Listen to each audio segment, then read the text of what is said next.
How would you define strategy? What is strategy in very simple terms? Well, in very simple terms, it's what's going to make a particular organization different and provide a competitive advantage. Basically, competition is destructive when companies are basically competing on the same thing.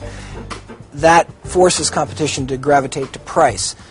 Strategy is finding a different way to compete to create a different sort of value for the customer, which allows a company to prosper, to achieve superior profitability. What is not strategy?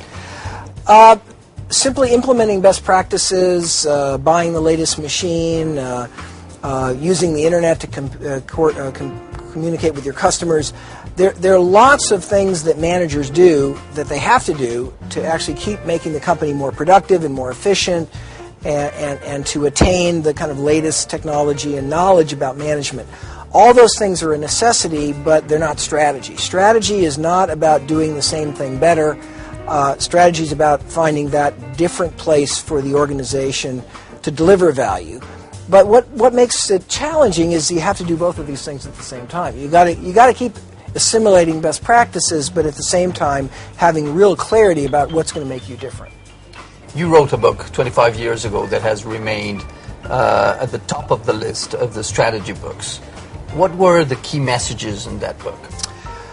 Well, I've written a number of books about strategy. I think my first really major book on strategy was a book called Competitive Advantage, and I think the really major message of that was really how to look at the industry in which you compete and how to think about what causes industry profitability and how, by understanding that, a company can improve its own position.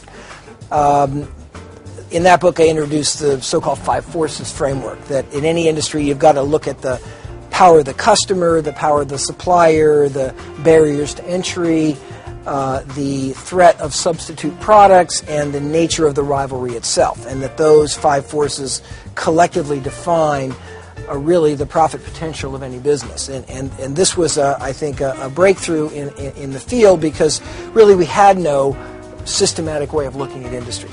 The next book was a book called Competitive Advantage, in which I really talked about how to look at a company's own position and introduce the concept of the value chain.